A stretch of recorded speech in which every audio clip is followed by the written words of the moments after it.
By the way, there's actually, if people don't know, even though it seems like an off-season episode again, there's actually some pretty spicy topics, because here's the funny thing. I talked about this recently when I just did this. We talked about the whole like Saudi Arabia League Legends thing a bit on Side Select, the show I do with Richard's Wrath and Foxtrot. And I made the point there that actually one of the reasons I think that podcast is underrated is because we do address topics like that. Like the joke is, this is the only other show, unless the Four Horsemen ends up doing something, that this will ever be addressed on in Western League of Legends. Like the stupidest part about that whole topic is, before we get into the actual topic, let's just talk about like the meta component of it appearing in the ecosystem like this. Monty, this is like the #1 story in theory this entire month. It should be everywhere. Every content creator should be scouring it, having their every talk show. This should be the #1 thing. It isn't. And the reason why that's crazy, Monty, is because even though in mainstream sports like football and soccer, where they have a massive amount of the Saudi stuff going on and the live golf and all that, even though in those sports they also like go along with the Saudi agenda, there's loads of fucking media coverage, mate. Like, I don't know if you saw this, when the World Cup was going to happen in Qatar, mate, for 10 years before that, people were doing those stories about the people building the stadiums and it's just that was like a primary part of like the media landscape. So I'm actually shocked that kind of this story come up. And if you notice, people like me, you and Richard have used it to sort of be like, see what you guys thought about this. But aside from that, there's not that much sort of like fanfare. Like, I feel like this should have almost like torn through the scene and like made everyone sort of choose sides or line in the sand moment or something. Because by the way, it is inferred, guys, whether we know yet who's going to work for it or not. Logically, anyone who took a stand against Neom should sort of now be like, well, I'm not going to be involved in this either. But I notice no one said that. I know it's not a single soul has done that move, mate. Because by the way, in a weird way, I'll tell you, this is from personal experience. I obviously can't work with the ESL in case people don't know, based on my own morals, because I publicly made a statement saying I wouldn't work with them until X, Y, and Z conditions were met. They haven't been met. So I'd have to be a total hypocrite and a liar to now work with them. I did that in a way, Monty. I've always said this. That was like me burning the ships when we started Flashpoint. Like, if I hadn't have done that, you think the temptation wouldn't just be 6 months later to go, nah, who really cares about that minor issue there? Like, you have to sort of like decide, do you care about something, and then stick with that route for me. Because like, what do you think about this? Because I thought there'd be way more backlash or discussions, and it feels like there was like 2 days and then it's just sunk below the waves again to me. So just for the record, I mean, I've said this publicly many times, but in 2023, I was consulting with ESL. I signed I agreed to consult and signed the contract prior to the merger. And then I didn't, I'm not working with them, it was in 2022 I was working with them, not 2023. Oh, right. Yes. So it was a while ago. So I didn't work with them really last year. And I'm not working with them currently, but just so you guys know, I did in fact take some of the Saudi money, as it were, myself.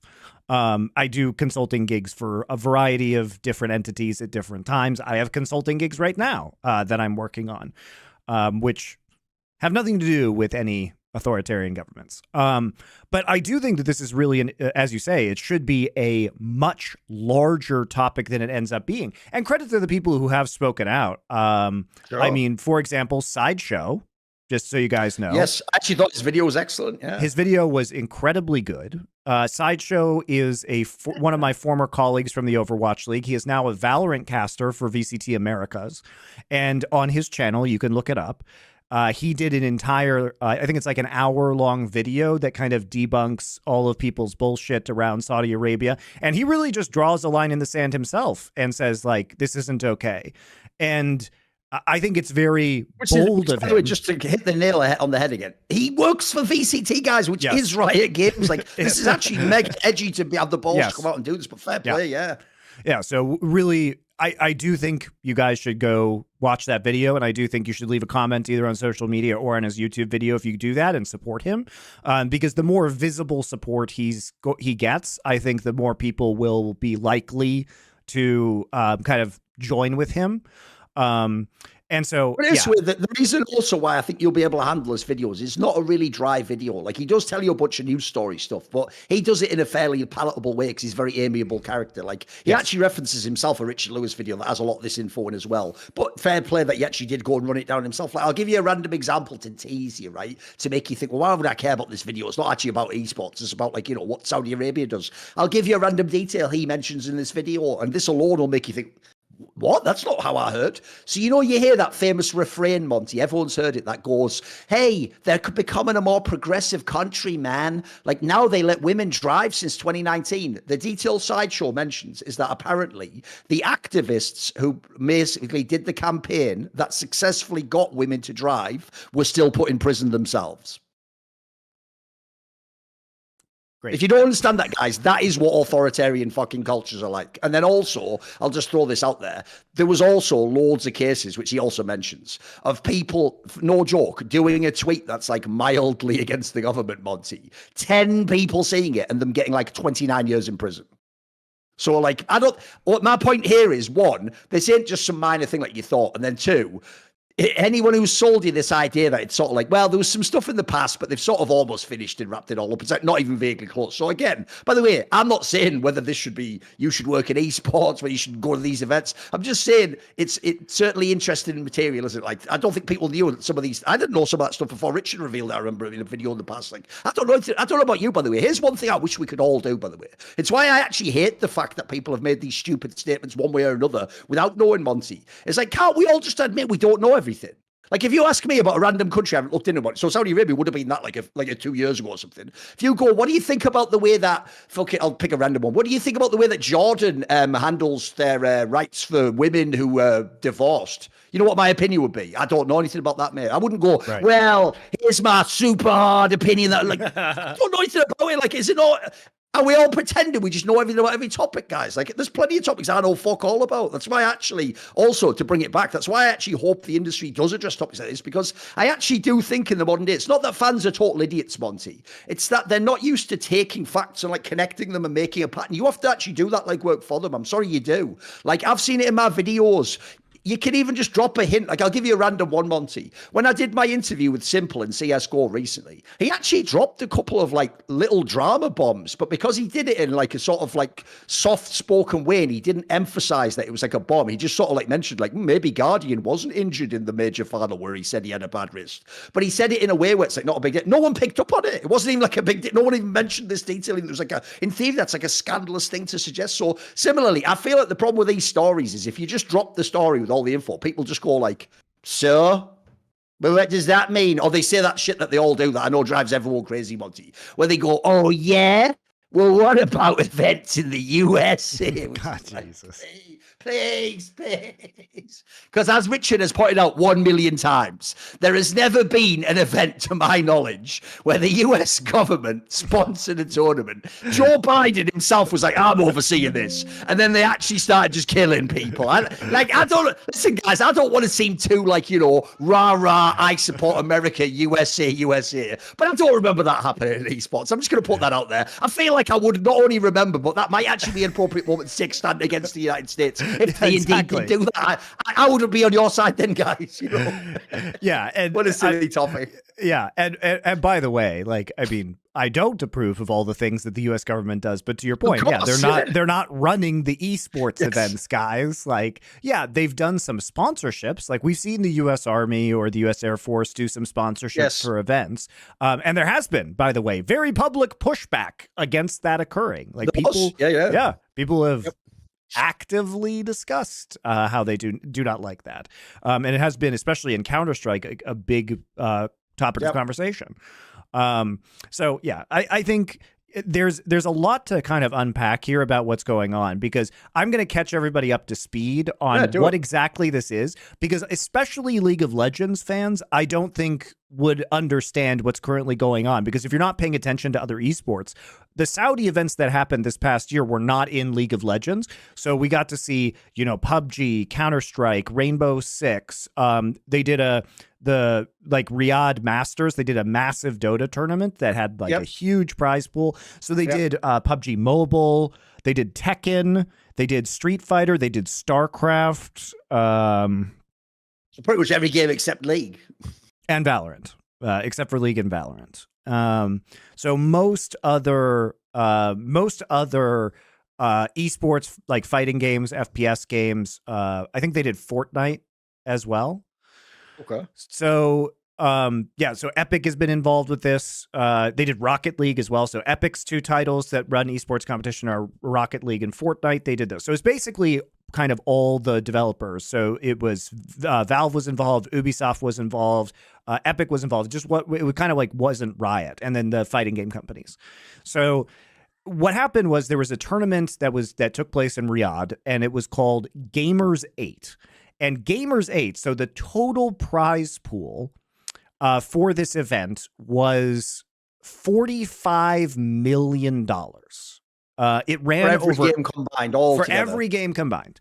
So it ran over 8 weeks of competition, and not everything took place at the same time. So it'd be like 2 weeks of Counter-Strike, and then 2 weeks of Dota, and then so there'd be maybe a couple games running simultaneously. And so there are a lot of things that, obviously, like we have a lot of questions about how this event kind of unfolds. Now, the information that came out of Jacob Wolf's report, which I will link below alongside Sideshow's video, so I will link both of those things in the YouTube description. The thing that kind of came out of this was that basically Riot goes on summer break for a year over July 4th. So this year it is starting on July 1st, their week-long break, and they are going to allow 2 teams per region to go to the newly rebranded Esports World Cup. So that's what it's called now. We don't really have a lot of details about what this is going to look like, if players are going to be competing in as their countries, because it's called World Cup. My suspicion is that they're just going to be full teams that go compete, because that's what happened with Gamers 8 last year. And so you might see G2 and T1 and Cloud9 all go there to have a week-long competition against each other. Now, obviously, as a fan, this is going to be very exciting. The production value is really good. The production is done by ESL. So because they are Saudi owned now, so ESL and Faceit, the ESL Faceit group, which is called EFG, which is owned by Savvy Gaming, which is the corporate entity that owns both of those companies and owns EFG. A lot of the ESL producers, a lot of the Faceit producers now work on this event. So you are going to see very good production quality, just as we saw with the event that happened at Gamers 8 last year, because they're willing to throw a lot of money at very cool sets, lots of camera operators, really high-end production. It looks good. It's a well-run event. And Riot has said that 2 teams per region, and they said this internally. These were internal messages that Jacob Wolf got a hold of. And internally, that 2 teams per region could go. Not that they were making any teams go, so it will be voluntary. However, I would imagine that Riot will give priority to teams at the top of the standings by the time July 1st rolls around. And those teams at the top of the standings will probably have the option to go or not. And then if they choose not to go, then the next team in the standings will probably have an opportunity to go. Now, I will say that this event is likely to have a giant prize pool. Now, Riot, a question we're going to have is, will Riot actually allow this event to have a giant prize pool? Because Riot famously has said and acted upon this, which is they say they do not want the prize pool to be a big part of their esport. They want to take that revenue, share it with the teams, and then have the players get higher salaries but lower prize pools. That has been their model since the beginning. So will they allow, for example, this tournament to have a higher prize pool than Worlds? I don't know. One thing that they could do, if Riot says, hey, you can't have a giant prize pool for this event, they may say, but you can pay the teams a stipend away from the public eye for competing, to encourage the teams to compete. Appearance fee or something, sure. Yeah, they could, and that money just may not go to the players. It may be just devoured by the teams. Now, obviously, this is going to be extremely attractive to the teams. And even if they don't do this, guys, there was kind of a different, an element that people may not have paid attention to with Gamers 8, which is in addition to all the prize pools for the individual esports, they also had a separate prize pool for teams. And this is really important to know. It was called the Club competition, I believe. Like Club Awards or something, yeah. Yeah, the Club Awards. It was the Club Awards. And they set a $5 million prize pool aside. And basically, in order to qualify for money, a team had to have 2 finishes within the top 8. And then there was a point system that allowed teams, the first place team won up to, I think, $1.5 million. I think it was $1.5 million, yeah. Yeah, for first place. And why it's important to tell you this, guys, is that teams that are in other esports, so multi-esport teams that are going to have multiple rosters at this event, if that prize pool, it's already a substantial prize pool, but if that prize pool gets even bigger, it's going to motivate good teams to send their LoL squads, because that's going to get them closer to winning prize purses that I assume, I don't know this for sure, but I assume most teams are not sharing that with the players. They're pocketing 100% of that money. And in the frigid air of esports winter, an extra $1 million padding out your budget, which, by the way, for many of these teams could pay for their entire year of League of Legends expenses, is going to be really attractive. And especially also if the prize pool isn't crazy, but the money instead goes to paying stipends for the teams, which is a possibility. Like they might just pay appearance fees directly to the teams that do not go to the players. The teams are going to be highly motivated. So if you guys are wondering why teams would immediately compromise their morals and things they said publicly, because I think you can tell this story, Thorin, but Team Liquid hilariously walked back on basically everything they had ever said publicly last year in order to send their teams to this competition. Do you want to talk about what happened there? So, first of all, on the G8 thing, I'll just briefly address that. As Monte says, this is actually the secret mechanism behind this event, which I've got to say is very shrewdly put together and reverse engineered, because essentially, if you asked me, Monte, reverse engineer this problem, how do I get all the big esports teams to play in my tournament, even if, for example, they're in a game perfect for League of Legends where they already have a circuit? They don't need to compete in my tournament. In fact, there's a really famous circuit that they do their business in. Well, that's what you do. Like you say, you make this thing where essentially the genius of that prize is, notice, because it's about getting, you've got to have at least 2 placings. It actually just suggests send as many teams and players as you can. And then it's like that thing, get more lottery tickets, like vote early and often. Like you're doing that sort of incentive to the person. And then if people aren't thinking about it, right, the actual orgs Monty's referring to, think about it, there's not that many orgs that are in one game, like fucking Sentinels or the odd one, obviously Overwatch, like some of the newer VC people, right? Aside from that, it's all multi-game orgs. So the genius of this is now, unless they have some massive moral qualm about attending the event, people like G2, Cloud9, Team Liquid, these are the biggest orgs in the world. They're in every game, guys, all the games that these people want. So it just mega incentivizes them. And as you said, Team Liquid has already basically led the way and pioneered that no one's going to stand against this, because Team Liquid themselves on a number of occasions have taken moral stances. Like if people don't know, I think it was when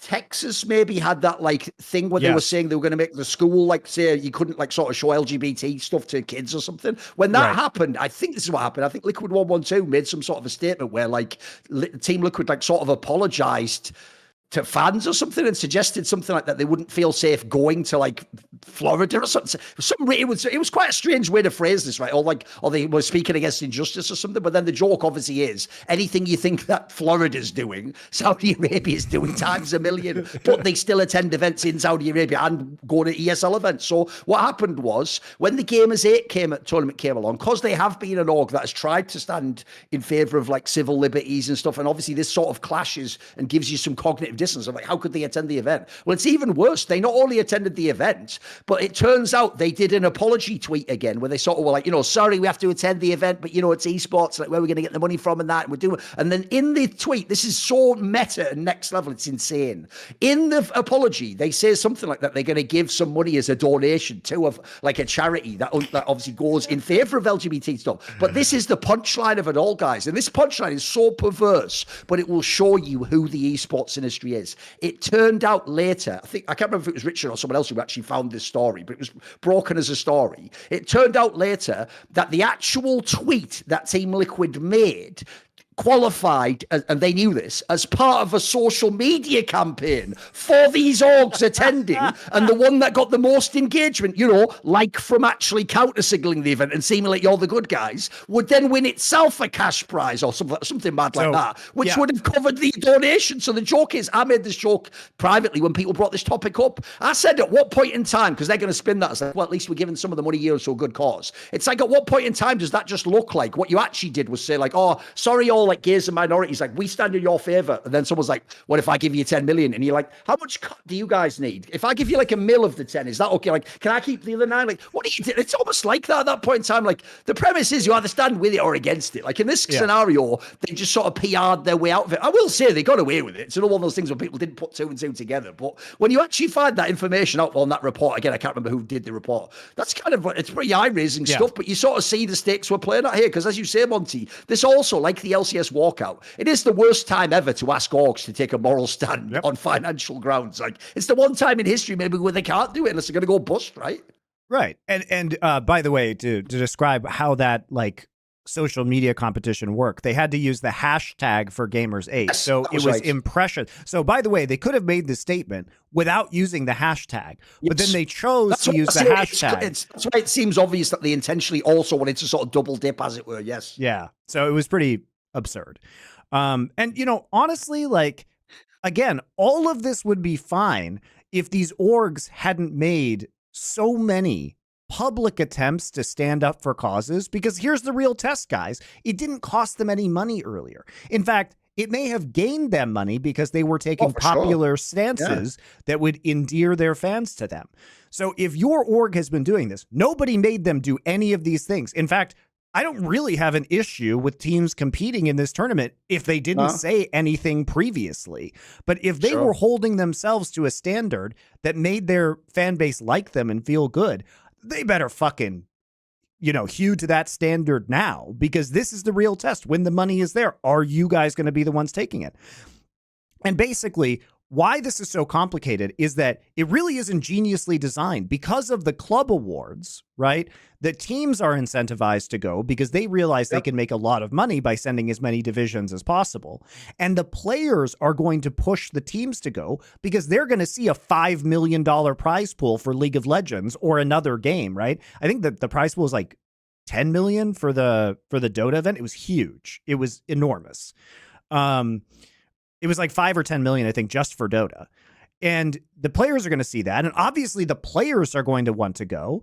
And here's the thing, because the players' salaries have all been cut too. Part of this esports winter. The prize purse for the Riyadh Masters in Dota was $15 million. Holy guys, shit. That might be like the prize purse of like some of the earliest like crowdfunded TIs. That's great. 15 million. If you don't know, the CSGO major is 1 million. Fucking hell, 50. I mean, this isn't even TI, by the way, guys. It's like a tournament before TI as well. Like, fucking hell. Yeah, and that's way more than Worlds, by the way. Way more than Worlds. That's ridiculous, yeah. So I don't know if Riot is going to allow them to have a prize pool that big. But it's possible that they will. And it's possible that even if they don't allow the prize pool, they may have made a deal with the Saudis to like just kind of hide some of that money by paying it directly to the teams as an appearance fee that nobody is ever going to hear about unless we break it on this show, basically, or unless there's, Richard Lewis finds out and does a report on it. But that's going to be hard information to get because nobody is going to want to leak that. There's going to be 0 people who really want to leak that information. So, yeah, I mean, it's going to be a crazy amount of money. And like I was saying... Apparently it was, Richard. It's on his Substack. The title of the article that we were talking about is How Team Liquid Monetized Their Apology for the Riyadh Masters attendance. There we go. It was Riyadh Masters. Okay. Yeah. So one of the other factors here is that the players are also going to want to go because they are living in a world where many of their contracts have been cut this year as a result of teams not making as much money. More and more players are playing on smaller and smaller contracts. So the opportunity to go and actually win a bunch of additional prize money is going to be really attractive to the players. And the teams are going to want to go because they're going to want part of the club awards, especially if We don't know what the prize pools are going to be. What happens if the club awards, instead of being 5 million this year, is 10 million or 15 million or 50 million? Like, the Saudi government is willing to throw any amount of money in order to have this be a success and to convince people to attend. That is what their goal is. Oh, mate, I'll tell you right now, if anyone follows soccer, English football, or just your association football, whatever it's called, right? In that sport, if you have seen how they have actually signed players to teams in the Saudi Pro League, right? Like top players from Europe, they just literally, Monty, like you're describing here, they just keep putting the money up until you say yes, literally. Like they go to you, they're like, right, 50 million. You're like, well, maybe. And then they go 75 million. You go, I don't know about that. And then the no joke, they just keep going until eventually it's like, well, fuck, 450. How can I say no? And eventually even the club's like, yeah, go. Like it's good for all of us. Like we make the money off the transfer. Like they'll do this with esports. Maybe now, maybe the joke is, maybe the initial bit of game is like, they're just testing the waters. But if they need to, they can go to any if you see the live golf and all the other stuff, they can go to any level they need to. Because the key thing I think people don't understand, Monty, is this. I feel like the area that's sort of lost everyone is when people talk about sports washing. There's two quick details to note here, Monty. One, fans have a really silly impression of what it is. They think sports washing, Monty, is Saudi Arabia hands me a big bag of money and then I go, here are the things I think about Saudi Arabia. They are good for this and good for that, and nothing they do is no. That would be too ridiculous even for them, you idiot. What they do is they hand you a bag of money and you just don't have an opinion about Saudi Arabia. Yep. That's genius, because then you can do whatever you want. It's not that people lie and say it's good. They just don't say anything. And which, by the way, the joke of the esports industry is, in esports, they haven't even had to pay a load of people and everyone already says nothing. So that's already working. And then the other detail is, people think, right, this is where I think people have gotten lost, Monty. People, for some reason, have the impression that when we say they're sports washing, that it's just like Saudi Arabia woke up one day and said, oh, I just want to be liked by the West, but for no reason.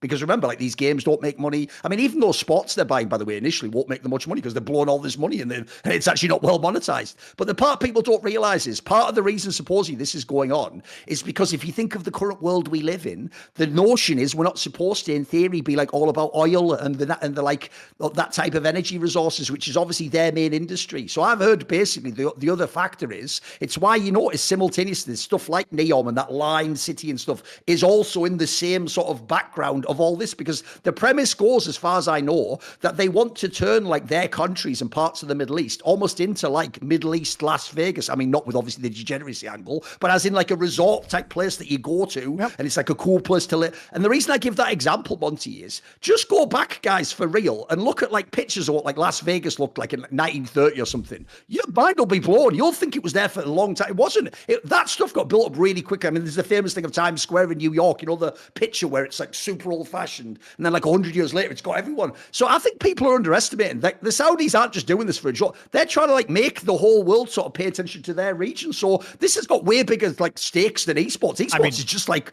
one card in the house of cards, right? Well, you don't even have to use those examples. You can just use Dubai as an example in the same region. Like, think about what Dubai was 30 years ago, and then think about Dubai now. Like, you can do this really quickly, and they're so doing basically they want like essentially like the Saudi. Obviously, all of them are involved. The Qataris are all going to get involved, but the Saudis want essentially Riyadh to be the capital of esports. That's the plan in the future. That's why we're going to have Dota there and League there, and eventually the plan is that this will just be the main place everyone has the World Championship. That's what I've heard.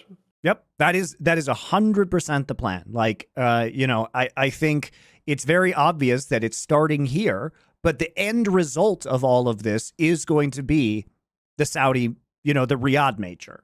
It is going to be TI in Riyadh. It is going to be potentially the World Championship in Riyadh. Like, I don't think that's a crazy thing to say. That will be the biggest one, by the way, Monty. If they ever get the League World Championships to be there, or even MSI, like that, the problem at the moment as well with this story, if you think about it, is all Riot is doing now, Monty, is allowing like permission to run the tournament. If they ever give their tournament over, though, that's game over, guys. Like, I don't care what any like cope against like the idea that like they've basically violated what they said about Neom. That will be gone the second they ever had the tournament there. And I'm sorry, if you look at where they've had these tournaments, Monty, think about like how many times basically they've gone just back to China over and over again for Worlds. Like, the joke is they actually don't have that many locations to have Worlds. Like, you can sort of roughly do it in Europe. You can do a couple of locations in North America. Obviously, China's mega. Korea has like Seoul and maybe Busan. The joke is they'll almost want to do it in fucking Riyadh eventually to be like a cool innovative, and then they're going to get paid a fuck ton when they do it as well, of course. Yeah, I mean, it's possible that, Riyadh just, the Saudi government foots the entire infrastructure bill of the event. And so Riot, all they're paying for is just their staff to go out there and run it, right? These people exist, and you remember that because people probably don't know. Give me see if you can guess, Monte, because I'm actually genuinely asking. I don't know. If you had to guess, just so people get a sense of the scale, how much do you think Worlds costs to put on for Riot? If you had to just ballpark it, what sort of figures are we talking about here? 100 million. See, I'm not joking. I guarantee fans think it's like 5 million or 10 million. Like, Monty's right, by the way. Even just big Counter-Strike events are like 1 million. There's that story of the homestand in fucking Overwatch, like 3,000 fans used to cost 1 million to run. Monty's right, by the way. You don't understand how expensive Worlds is, guys. It's bonkers. It's why, by the way, secretly, the point Monty's made all these years is definitely true. Riot definitely makes insane bank off League of Legends esports. That's why they're willing to run a 100 million tournament and then go like, don't allow crowdfunding, though. You know what I mean? Like, it's obvious they're making insane money hand over fist in this game. I think if you look at the cost of, especially like the spectacle that they put on, the huge concerts, getting all the famous people to appear. I'll bet the fucking dragon thing, the augmented reality, was probably like $1 million itself or something ridiculous, wasn't it? I bet that was insane. Yeah, at least. But I mean, think about it, it's so expensive. Like, think about how much it costs to get like Imagine Dragons or Lil Nas X, to these events. It's not cheap. Like, you're probably paying them $1 million just to show up. Yep. Like, I know factually for their song and all that shit. Think about it. Imagine Dragons. They were like real chart songs that will get fucking licensed for the event. Yeah. I know that, for an example, DJ Khaled got paid $500,000 to do that Overwatch League final.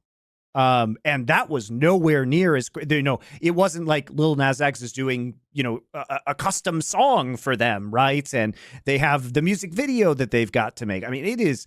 And then you also have to move. It's the cost of moving all of that equipment and all of those people from city to city, setting up new venues, pre-production. I mean, the salaries of all those people that are there, day rates for all the casters. Like, it would not surprise me if Worlds was $80 to $100 million.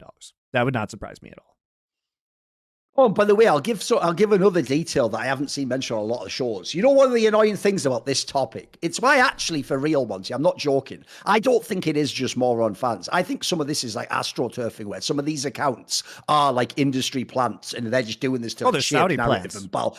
Because, mate, some of the like whataboutism, like I said about the one about what about the USA, that's the moron, right? Here's the one that isn't, though. The one that I can tell is the plant, because no normal fan would think this, is, the people who keep saying, like I said about they're getting more progressive angle. The ones who say, oh, but by doing business with them, we're going to actually influence them and that we're going to shape them to our Western values. And they're showing by letting the people drive and, at these tournaments that they're willing to sort of come and meet us halfway. The reason, one, like no fan would think of that angle, by the way, Monty.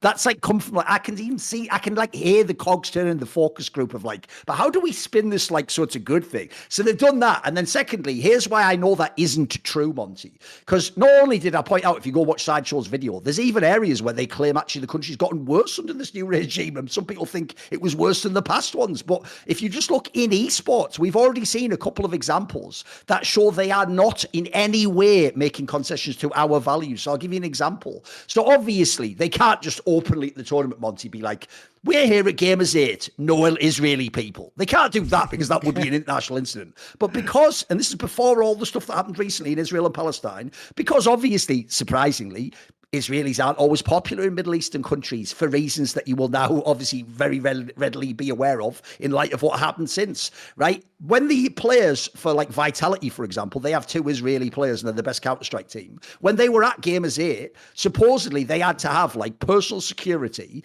And then I think something mad, I think Richard or someone mentioned this, that it was implied that they would even do stuff like maybe cut crowd mics when these Israeli players were playing, so in case the fans were booing them when they came out on stage, or essentially just being kind of low-key a bit shitty. So the reason I bring that up is because if you actually were trying to do the Western values thing, you'd almost come out to the crowd and go, hey guys, remember, like, we don't hate these guys, and let's all be cool to them. So they didn't do that. And then the second detail is this, right? This is the biggest smoking gun of them all, guys. So remember the original way I was able to meme on everyone with the Saudi shit is that obviously the Saudi shit came like days or like a month after the fucking ESL Women's League was announced, wasn't it? The ESL Impact League. Well, the biggest smoking gun of all is this.